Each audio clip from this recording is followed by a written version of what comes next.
Good morning, ladies and gentlemen. This is Suneet, and you're listening to Suneet's podcast.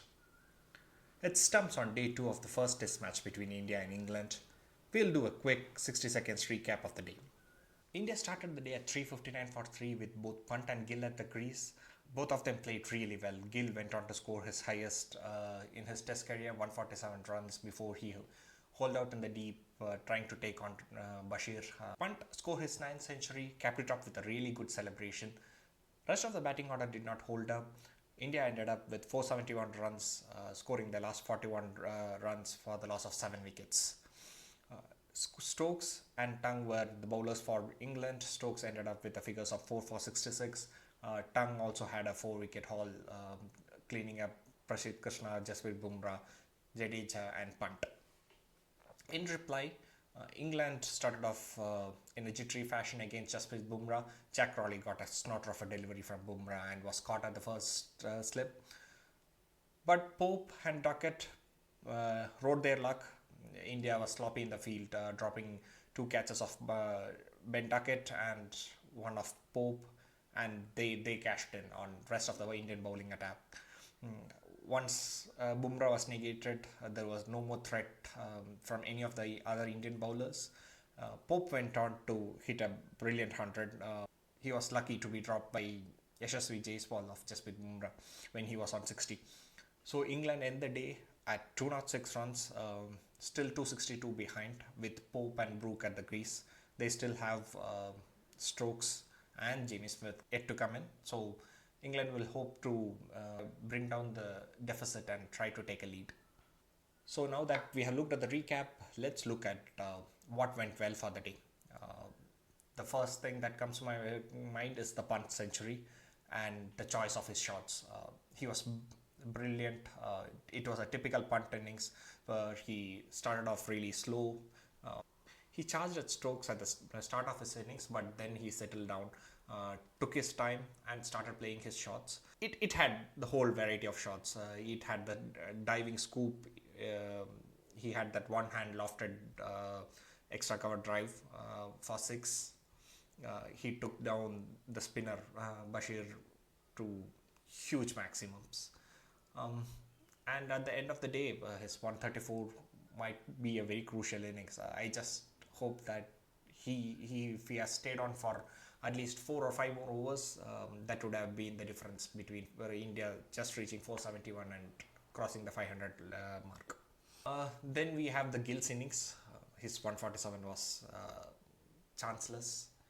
He played out the English bowlers really well until he wanted to take them on up the ante and score some quick runs. I think the weather forecast for the rest of the day might have influenced that decision to go after the English bowling attack, and that gave the English an opening. And the third good thing that happened on the day was Jasprit Bumrah's bowling spell. What a bowler! What a spell that was! The very first spell where he got Jack Crawley with a rip snorter of a delivery, just pitching in line, coming in, and then leaving the batsman, turning him inside out, just catching the outside edge and straight into the hands of Karun Nair at the first slip. He was producing deliveries after deliveries which could keep every watcher excited.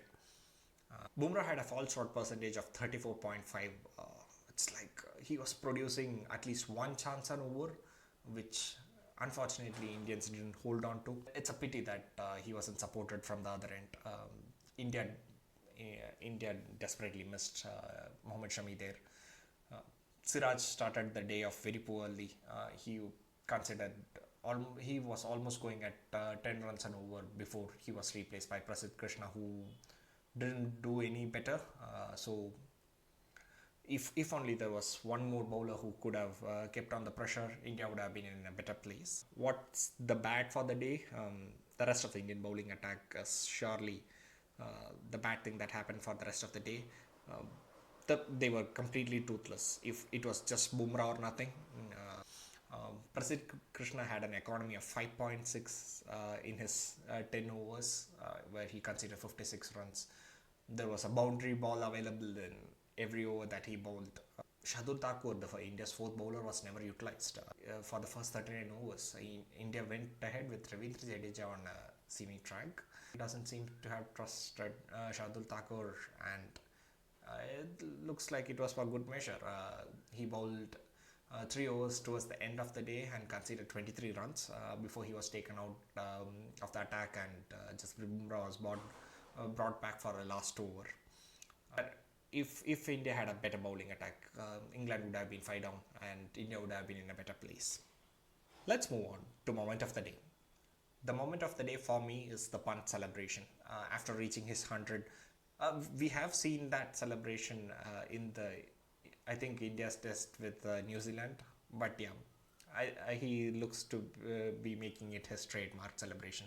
Hope he doesn't tweak his muscle or anything and gets injured with that celebration. But yeah, what a brilliant way to bring up 100 and then top it off with that celebration.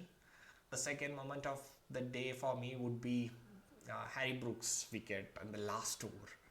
Bumrah was bowling no ball after no ball. I thought it was a ploy just to prolong the over, make the English frustrated, and it looked to have paid off. The ball which took the wicket also was a no ball, and Harry Brook survived, and he will be batting tomorrow on the day 3. So what next to look forward in the day? England are still 262 behind. They have 4 batsmen: Ollie Pope batting on 100, Harry Brook, Stokes, and Jamie Smith. So how much will England score for tomorrow? It will be a fascinating day. How will they negate Bumrah? How Shubman Gill will be handling Bumrah? It will be a very big question mark. It looks like how the BGT series went ahead. Bumrah or nothing, and every time India needs a wicket, it is always the captain always has to look at Jasprit Bumrah, which should not be the case. India should be grooming up 2 or 3 fast bowlers to support Bumrah. I still have hope that Mohammad Shami gets flown in for the rest of the test match, so that this man gets a break, and we have somebody who is potentially who is potent enough to take wickets on their own rather than depending on the Jasi Bhai. But last thing for the day that I look forward to for tomorrow is the rest of the bowling attack to step up. Siraj in his second spell was not bad. He got into a rhythm. He was bowling well. Not wicket taking deliveries, but still he wasn't conceding much of the runs like how he conceded in the first 3 overs of his first spell. So I expect Siraj to at least come and pick up few of the lower order wickets, get his confidence up, so that he could act as the fallback option for when we need to give Jasprit Bumrah a break from the bowling. So that's for the day 2 recap. Hope you enjoyed it. Leave a comment if you have anything that I could include for the next video. Hope you come around for the next day's recap. This is Sunit signing off.